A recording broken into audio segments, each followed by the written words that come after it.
नमस्कार दोस्तों, मैं मंजुल पांडे आप सभी का आपके अपने YouTube चैनल आरवी क्लासेस पर स्वागत करता हूं। दोस्तों, आशा करते हैं कि आप लोग लॉकडाउन का अच्छी तरीके से यूटिलाइज कर रहे होंगे और अपने पढ़ाई को कंटिन्यू किए होंगे। दोस्तों, जैसा कि हमने लास्ट के 2 लेक्चर में हमने ये देखा था कि हम इंडियन पॉलिटी को स्टार्ट किए थे और उसमें से पहला लेक्चर जिसमें हमने इंट्रोडक्शन दिया था इंडियन पॉलिटी का और कॉन्स्टिट्यूशन का, और दूसरा लेक्चर था जिसमें हमने संवैधानिक विकास की बात की थी। और वो विकास हमने बताया था कि ये विकास 2 चरणों में हुआ था, जिसमें से पहला चरण था कंपनी का शासन, जो कि स्टार्ट हुआ था 1773 से, और हम पहले चरण पे ही थे अभी। और हमने 1773 के रेगुलेटिंग एक्ट के बारे में बात की थी, 1781 के एक्ट ऑफ सेटलमेंट के बारे में बात की थी, 1784 में आया पिट्स इंडिया एक्ट के बारे में बात की थी। उसके बाद 1792 में जो चार्टर एक्ट आया था उसके बारे में बात की थी, और उसके बाद देन 1813 के चार्टर एक्ट के बारे में बात की थी। और हमारा लास्ट जो टॉपिक था वो था 1813 का चार्टर एक्ट, 1833 का चार्टर एक्ट, यही हमने स्टार्ट किया था। और इस पर कुछ बातों की बात की थी, जैसे हमने ये बताया था कि 1833 के चार्टर एक्ट में सबसे पहली बार किया गया था कि जो कंपनी का प्रशासन था इसका केंद्रीकरण किया गया था। कि कहने का मतलब है कि कंपनी जो प्रशासन अभी तक केवल प्रांतों में चलाती थी, जो बंगाल प्रेसिडेंसी थी, उड़ीसा प्रेसिडेंसी थी और बॉम्बे प्रेसिडेंसी थी, जो कंपनी का प्रशासन अभी तक केवल इन तीनों प्रांतों तक सीमित था, इसका केंद्रीकरण किया गया। और इसका परिणाम क्या हुआ कि जो अभी तक बंगाल का गवर्नर जनरल हुआ करता था उसे भारत का गवर्नर जनरल बना दिया गया। पहला काम इसमें यह किया गया था। दूसरा काम किया गया था कि हमने बात की थी कि 1813 के चार्टर एक्ट में जो ट्रेड मोनोपोली दी गई थी ईस्ट इंडिया कंपनी को, मतलब व्यापारिक एकाधिकार की बात की गई थी कि कंपनी 1600 ईस्वी से जब से आई थी ईस्ट इंडिया कंपनी, तब से भारत में एकाधिकार ट्रेड मोनोपोली का उनको एक राजलेख मिला हुआ था, किससे? एलिजाबेथ प्रथम से। और उस लेख के अनुसार कंपनी अभी तक एकाधिकार था, पूरे व्यापार पर इनका एकाधिकार था। लेकिन 1813 के चार्टर एक्ट में पहली बार कंपनी के एकाधिकार को समाप्त किया गया था, परंतु 2 अधिकारों को तब भी रखा गया था कि ये व्यापार केवल ईस्ट इंडिया कंपनी कर सकती है। और वो क्या था? एक था चाय का व्यापार और दूसरा था चीन के साथ व्यापार। लेकिन 1833 के चार्टर एक्ट में ये दोनों अधिकार भी समाप्त कर दिए गए। कहने का मतलब है कि 1833 के चार्टर एक्ट में संपूर्ण व्यापारिक एकाधिकार समाप्त कर दिया गया। और ये क्वेश्चन भी कई बार पूछा गया है। क्वेश्चन आता है कि ईस्ट इंडिया कंपनी का व्यापारिक एकाधिकार कब समाप्त किया गया था? तो ऑप्शन होगा 1813 का चार्टर एक्ट, 1833 का चार्टर एक्ट, और एक ऑप्शन होगा 1853 का चार्टर एक्ट, और एक कुछ हो सकता है ऐसे, इनमें से कोई नहीं, नन ऑफ दीज। तो इसमें से करेक्ट कौन सा होगा? 1833 का। इसकी भी बात हमने कल के वीडियो में की थी। इसके बाद जब कंपनी बंद कर दी जाती है, कंपनी के व्यापारिक एकाधिकार को समाप्त कर दिया जाता है, तो इसमें एक नए बोर्ड की स्थापना की जाती है, और जिसे कहा गया था बोर्ड ऑफ ट्रेड। इसके तहत जो अगला प्रावधान किया गया था वो था बोर्ड ऑफ ट्रेड की स्थापना।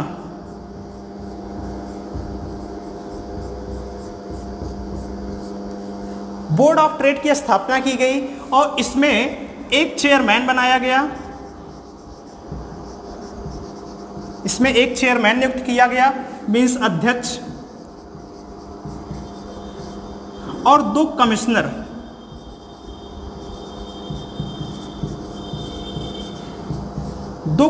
नियुक्त किए गए, मींस आयुक्त।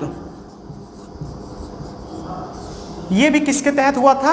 1833 के चार्टर एक्ट के तहत हुआ था।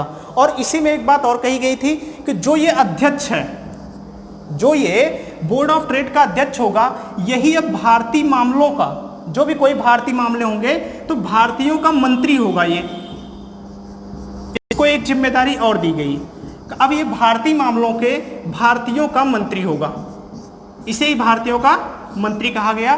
किसमें बताई गई बात ये? 1833 के चार्टर एक्ट में।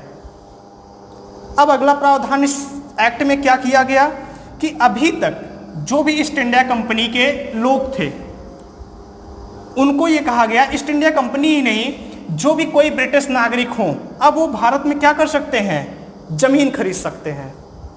भारत में जमीन खरीदने की छूट प्रदान की गई 1833 के चार्टर एक्ट के तहत। कहने का मतलब है कि जो ब्रिटिश नागरिक हैं, ब्रिटिश नागरिकों को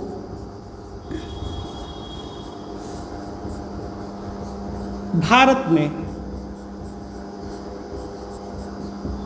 जमीन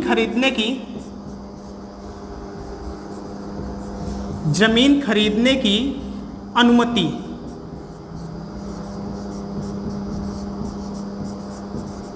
दी गई। किसके तहत? 1833 के चार्टर एक्ट के तहत। अगला इसमें प्रावधान किया गया कि जो ईस्ट इंडिया कंपनी थी, EIC, जो ईस्ट इंडिया कंपनी थी, इसमें कहा गया कि अब कोई भी व्यक्ति, इसमें कोई भी व्यक्ति कार्य कर सकता है, कार्य कर सकता है। यह भी किसमें कहा गया? 1833 के चार्टर एक्ट में। क्योंकि जब कंपनी शुरुआत में आई थी तो कंपनी में यह था कि आप जो है भारतीय हो, काले गोरे वाला भेद था। और 1833 के चार्टर एक्ट में इंग्लैंड के क्राउन ने खुद कहा कि अब किसी भी व्यक्ति के साथ उसके धर्म, जाति, रंग, लिंग या जन्म स्थान के आधार पर किसी के साथ भी भेदभाव नहीं किया जाएगा और कंपनी में प्रत्येक व्यक्ति, कोई भी व्यक्ति कार्य कर सकता है। यह भी किसमें कहा गया? 1833 के चार्टर एक्ट में कहा गया। अब इसके बाद जो इसमें मेन काम किया गया 1833 के चार्टर एक्ट की बात करें तो उसमें जो सबसे इंपॉर्टेंट है वो है लॉर्ड कैनिंग ने, इसके में विलियम बेंटिक ने, क्योंकि विलियम बेंटिक था इस टाइम क्या?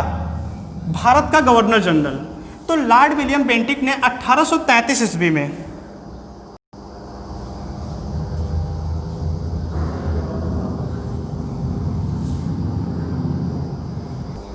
तो सन 1833 में जो सबसे इंपॉर्टेंट काम किया गया था वो ये किया गया लॉर्ड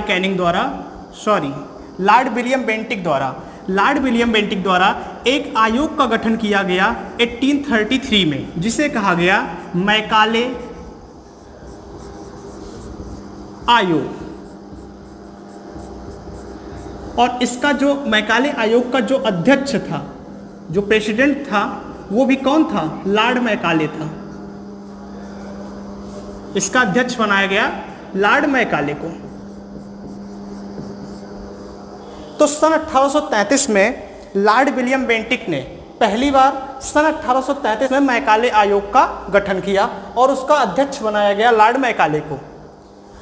ये आयोग बनाने का कारण क्या था?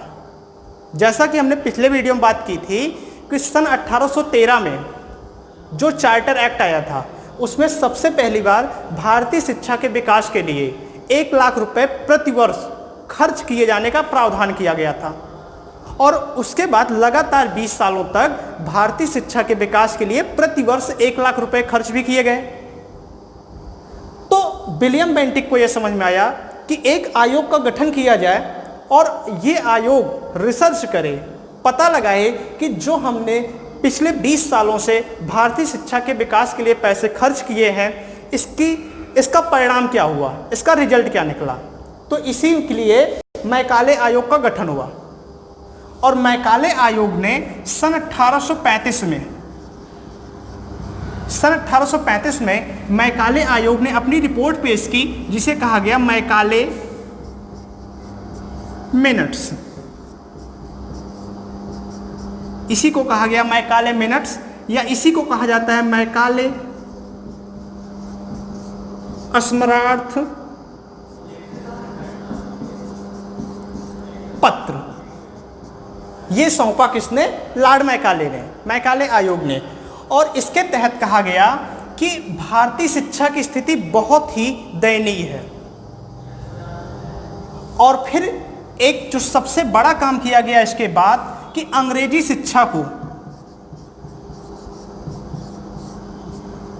शिक्षा को भारत में लागू करने की बात कही गई मैकाले आयोग द्वारा। एक बात, मैकाले मिनट्स में क्या कहा गया, ये हम बात करेंगे मॉडर्न इंडिया में। बात करेंगे। यहाँ के लिए आप यही जानो कि मैकाले आयोग ने जब 1835 में अपनी रिपोर्ट पेश की तो इस रिपोर्ट में यही कहा कि भारतीय शिक्षा की स्थिति बहुत ही खराब है और भारतीय शिक्षा में अंग्रेजी शिक्षा को इम्प्लीमेंट किया जाए, अप्लाई किया जाए, ये कहना था मैकाले आयोग का। और सन 1835 में ही अंग्रेजी को भारत की आधिकारिक भाषा बना दी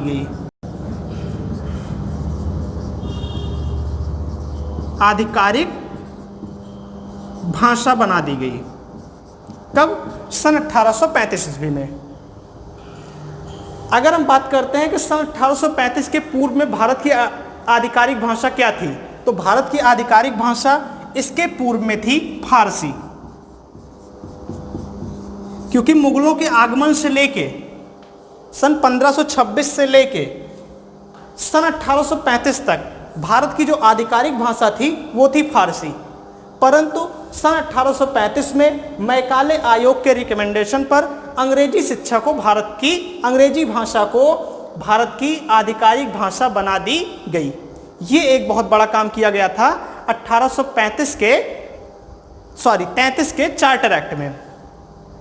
अब इसके अलावा इसमें अगला प्रावधान किया गया कि एक विधान परिषद की स्थापना की गई। इसी एक्ट के तहत एक विधान परिषद की भी स्थापना की गई जो 12 सदस्यीय थी। 12 सदस्यीय विधान परिषद की स्थापना।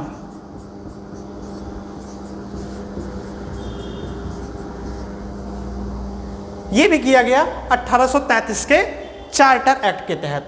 तो ये सारे प्रावधान, ये सारे एक्ट लाए गए थे 1833 के चार्टर एक्ट के बाद। इसके बाद अगले 20 सालों बाद सन 1853 ईस्वी में एक नया चार्टर एक्ट आता है जिसे कहा जाता है सन 1853 का चार्टर एक्ट।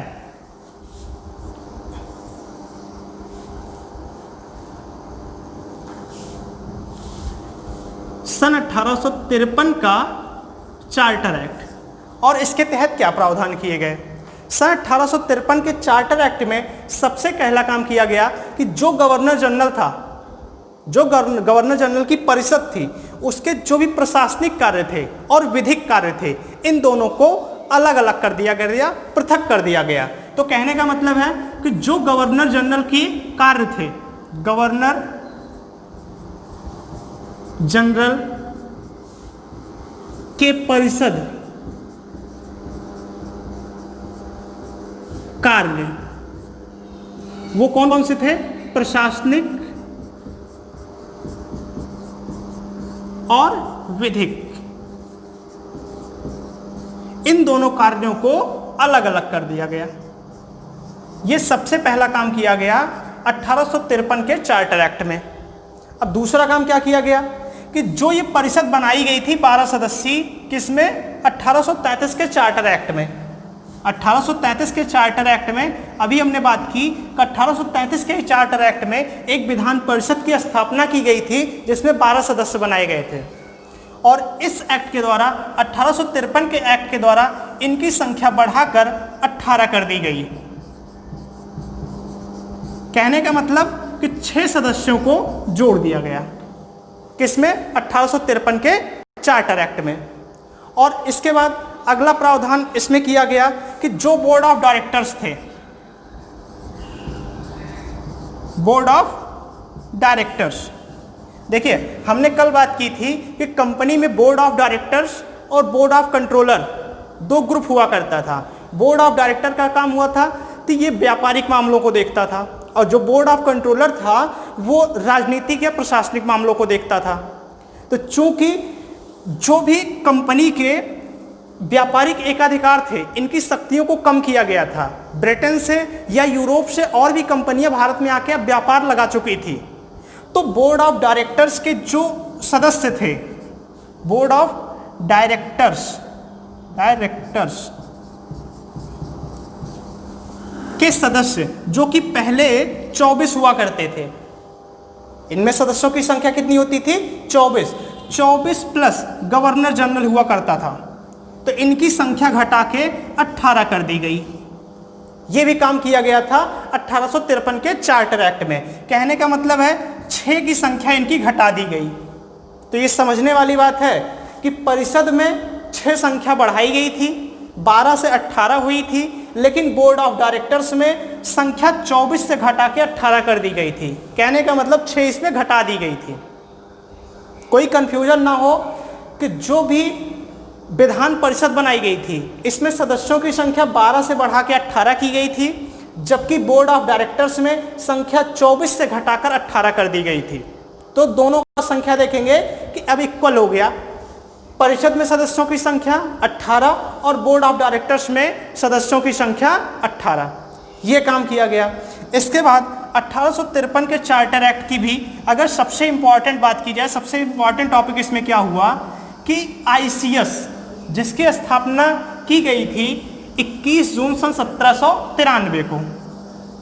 हमने बात की थी पिछले वीडियो में कि 1793 के चार्टर एक्ट के द्वारा भारत में सर्वप्रथम आईसीएस की परीक्षा की शुरुआत की गई थी। किसके काल में? कॉर्नवालिस के काल में। इसीलिए लॉर्ड कॉर्नवालिस को ही क्या कहते हैं? भारतीय नागरिक सेवा परीक्षा का जनक कहते हैं। इसकी शुरुआत हुई थी सन 1793 में, लेकिन 1853 के चार्टर एक्ट में सबसे पहली बार आईसीएस की परीक्षा को लिखित परीक्षा बनाया गया। अब इसकी परीक्षा को लिखित कर दिया गया। यह कब हुआ? 1853 के चार्टर एक्ट में। तो इसमें क्या होता है? सन 1853 में आईसीएस मतलब इंडियन सिविल सर्विसेज, भारतीय नागरिक सेवा। आईसीएस में लिखित परीक्षा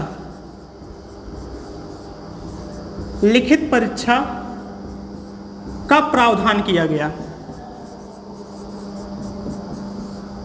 और ये क्वेश्चन आता है, क्वेश्चन ये पूछा गया है कि आईसीएस की परीक्षा के समय, जब ये आईसीएस की परीक्षा में लिखित परीक्षा का प्रावधान किया गया था, तो उस समय भारत का गवर्नर जनरल कौन था? तो ये काम हुआ था लॉर्ड डलहौजी के काल में।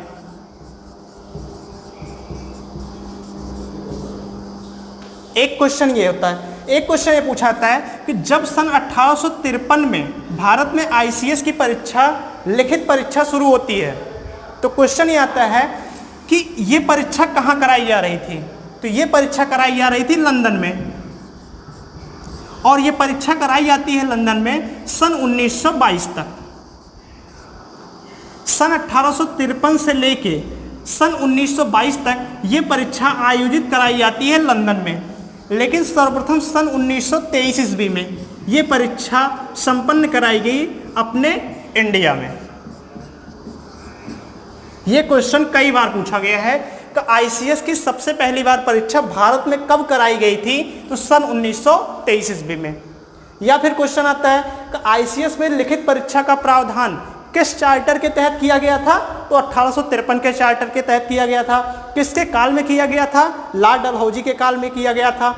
यह क्वेश्चन आएगा कि आईसीएस में लिखित परीक्षा का प्रावधान जब किया गया था, तो या फिर क्वेश्चन होगा कि आईसीएस की जो लिखित परीक्षा होती थी ये प्रारंभ में कहाँ आयोजित कराई जाती थी? तो कहाँ कराई जाती थी? लंदन में। कब से कब तक? 53 से 1922 तक। अगर इसमें कुछ फैक्ट की बात करें तो एक क्वेश्चन पूछा जाता है कि भारत में आईसीएस की परीक्षा क्वालिफाई करने वाले प्रथम व्यक्ति कौन थे? ये फैक्ट कई बार पूछा गया है कि आईसीएस की परीक्षा क्वालिफाई करने वाले प्रथम व्यक्ति कौन थे। देखिए, इसमें दो क्वेश्चन बनता है और कंफ्यूजन बहुत होती है। पहला होता है कि परीक्षा क्वालिफाई करने वाले प्रथम व्यक्ति कौन थे, और दूसरा होता है कि पहले आईसीएस ऑफिसर कौन थे। तो अगर हम कहते हैं क्वालिफाई करने वाले, क्वालिफाई करने वाले प्रथम व्यक्ति हुए सुरेंद्र नाथ बनर्जी। सुरेंद्र नाथ बनर्जी ये क्वालिफाई करने वाले प्रथम व्यक्ति थे। लेकिन अगर हम बात करें कि सबसे पहला आईसीएस ऑफिसर कौन हुआ, ये इंडियन की बात हो रही है, सबसे पहला इंडियन आईसीएस ऑफिसर, तो ये कौन थे? इनका नाम था सत्येंद्र नाथ टैगोर। सत्येंद्र नाथ टैगोर। और ये कौन थे? रविन्द्रनाथ टैगोर के बड़े भाई। तो क्वेश्चन यहां से बनता है कि सबसे पहली बार आईसीएस की परीक्षा क्वालिफाई करने वाले व्यक्ति कौन थे? तो सुरेंद्र नाथ बनर्जी। और आईसीएस प्रथम आईसीएस ऑफिसर भारत के कौन थे? तो सत्येंद्र नाथ टैगोर। ये क्वेश्चन बना। ये प्रावधान किए गए थे 1853 के चार्टर में। और इसके बाद इसी के 4 सालों बाद भारत में कुछ ऐसा होता है कि जिसकी किसी ने, अंग्रेजों ने खासकर, कल्पना नहीं की थी। और होता क्या है कि सन 1857 में, 53 के जस्ट 4 साल बाद, सन 1857 में 1857 की क्रांति होती है। 1857 में एक विद्रोह होता है। और इस विद्रोह के बाद अंग्रेजों का सारा समीकरण गड़बड़ हो जाता है। जो अंग्रेज अभी तक ये सोच रहे थे कि भारतीय केवल हमारे गुलाम बन के हैं, 1857 की क्रांति में ये थ्योरी बदल गई। और 1857 की क्रांति, आप अच्छे से मॉडर्न नियम पढ़े भी होंगे, 1857 की क्रांति का नेता बनाया गया अंतिम मुगल सम्राट बहादुर शाह जफर को। और जैसे उसे कैद किया गया, कैद करके 1857 की क्रांति का दमन किया गया अंग्रेजों द्वारा, तो उसके बाद भारत में घोषणा कर दी गई कि आज से मुगल सत्ता भारत से समाप्त की जाती है। और भारत में औपचारिक घोषणा कर दी गई कि अब ब्रिटेन की महारानी विक्टोरिया ही भारत की साम्राज्ञी होंगी, वही भारत की वास्तविक शासक होंगी। तो ये किया गया 1857 में। और यहीं से शुरू होता है क्राउन रूल। तो हमने शुरुआत में ही बात की थी कि जो संवैधानिक विकास था ये 2 चरणों में हुआ था। पहला था कंपनी रूल, जो 1773 के रेगुलेटिंग एक्ट से लेकर 1853 के चार्टर एक्ट तक चला। और दूसरा होगा 1858 के भारत शासन अधिनियम से लेकर 1947 के स्वतंत्रता अधिनियम तक, भारतीय स्वतंत्रता अधिनियम तक। तो अब हम आते हैं क्राउन रूल पर। यहां तक बात आपको समझ में आई होगी। हमने सारे टॉपिक को, सारे एक्ट को एकदम अच्छे से एक्सप्लेन किया है। और कोई भी डाउट अगर आता है तो इसे आप लोग कमेंट बॉक्स में जरूर पूछिएगा। दूसरा चरण, सेकंड फेज, हुआ क्राउन रूल।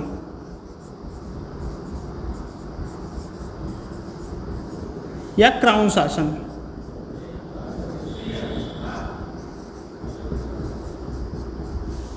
क्राउन शासन चलता है 1858 से 1947 तक। और इसमें जो सबसे पहला एक्ट आता है वो था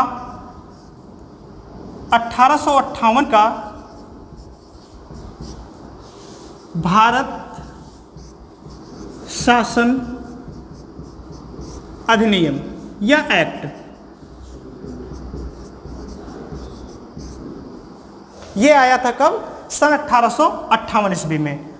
देखिए, आप एक चीज और देखेंगे कि जब तक एक कंपनी शासन चलता है 1773 से लेके 1853 तक जो भी एक्ट आते हैं, इसमें कहीं भी भारत शब्द या भारत में शासन करने की कोई बात नहीं कही गई।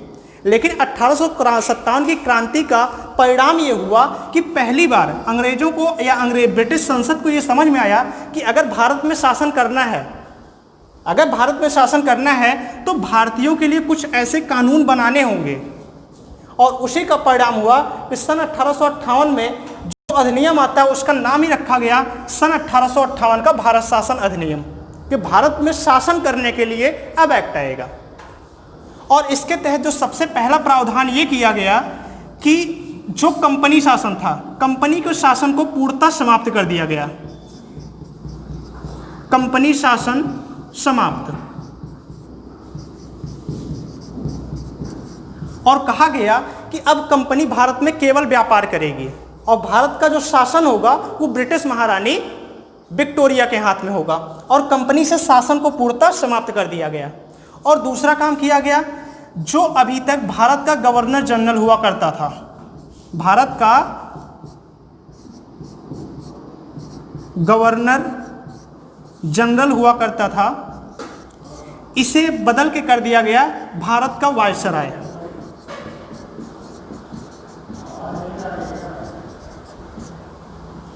भारत के गवर्नर जनरल के पद को बदलकर भारत का वायसराय कर दिया गया और इसके तहत बनने वाला प्रथम वायसराय, फर्स्ट वायसराय हुआ लॉर्ड कैनिंग। इसके तहत बनने वाला पहला वायसराय हुआ लॉर्ड कैनिंग। और एक चीज कहा गया कि इसी के साथ एक राज्य सचिव की भी नियुक्ति की जाएगी, एक राज्य सचिव की नियुक्ति की जाएगी, जो कि ब्रिटिश महारानी का ही क्या होगा, एक समझ लीजिए उन्हीं का एक, ये ब्रिटिश महारानी द्वारा इसका नियुक्त किया जाता था, ये नियुक्त होता था जो राज्य सचिव हुआ। अब इसके बाद इसको कुछ शक्तियां दी गई, जैसे हमने बात की थी कि प्रशासन का केंद्रीकरण किया गया था, लेकिन इस एक्ट में पुनः प्रशासन का विकेंद्रीकरण किया गया। कहने का मतलब है कि फिर से एक बार प्रांतों में प्रशासन स्थापित करने का काम किया गया 1858 के भारत शासन अधिनियम में। इसके बाद जो अगला काम किया गया, इस राज्य सचिव को कुछ शक्तियां दी गई। और ये शक्तियां क्या थी? शक्तियां ये थी कि जो बोर्ड ऑफ कंट्रोलर था और बोर्ड ऑफ डायरेक्टर्स था, जो बोर्ड ऑफ कंट्रोलर था और बोर्ड ऑफ डायरेक्टर्स था, इनको पहले शक्तियां काफ़ी प्राप्त थी, क्योंकि व्यापार पूर्णतः ही करते थे, प्रशासन पूर्णतः ही चलाते थे। कौन कौन? Board of directors, board of directors और board of controller, board of controller, यही पूरा प्रशासन चला रहे थे। जबकि कंपनी का शासन जैसे ही खत्म कर दिया गया तो इनकी शक्तियां समझ लीजिए अब इनका कोई खास काम नहीं था, केवल को व्यापार चलाना था। तो ये कह दिया गया अब इनसे संबंधित जो भी मामले होंगे, कौन कौन से? बोर्ड ऑफ डायरेक्टर्स के और बोर्ड ऑफ कंट्रोलर के, वो किसके तहत देखे जाएंगे? राज्य सचिव के। कहने का मतलब अब इन दोनों की शक्तियां, इन दोनों की शक्तियां इसके तहत कर दी गई। कब? राज्य सचिव ही इन दोनों को चलाएगा। कहने का मतलब सर अब राज्य सचिव के अंडर में हो गए कौन? बोर्ड ऑफ डायरेक्टर्स और बोर्ड ऑफ कंट्रोलर। ये भी किया गया किसमें? 1858 के भारत शासन अधिनियम में। और इसी के तहत सन 1860 में एक बहुत इंपॉर्टेंट काम किया गया, जो कि एग्जाम में बहुत बार पूछा गया है, कि भारत में सबसे पहली बार बजट कब आया था? तो हमारा आंसर होगा सन 1860 ईस्वी में, और इसी के तहत आया था। सन 1860 में सबसे पहली बार बजट पेश हुआ, और किसके द्वारा हुआ था? जेम्स विल्सन के द्वारा।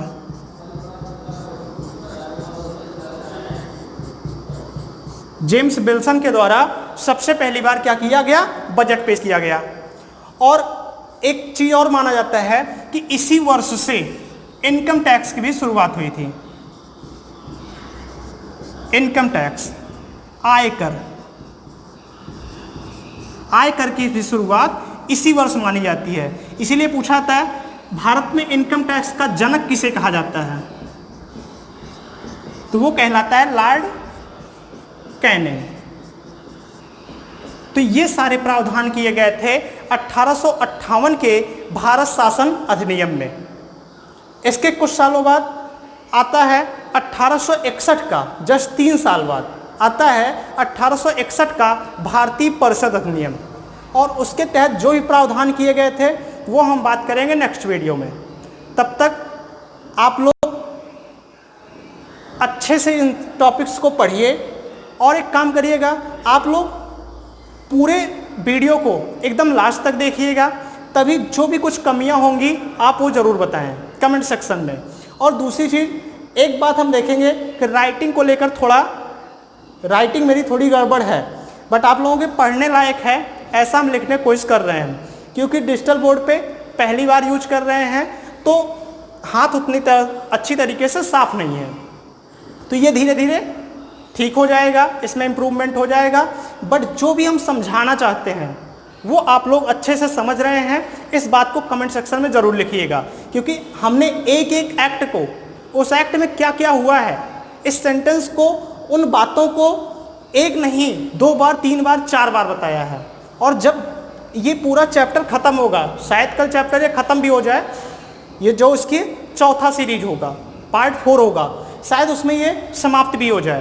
तो समाप्त होने के बाद 5 मिनट में 1773 से लेके 1947 के एक्ट तक हम इसमें पुनः 5 मिनट में पूरा इसका सार दे देंगे और सारी बातों को अच्छे से क्लियर कर देंगे, जिससे मन में अगर कोई भी डाउट ना बने। और आप लोग तब तक चैनल को सब्सक्राइब कीजिए, लाइक कीजिए, कमेंट कीजिए और अपना सुझाव अवश्य दीजिए। धन्यवाद।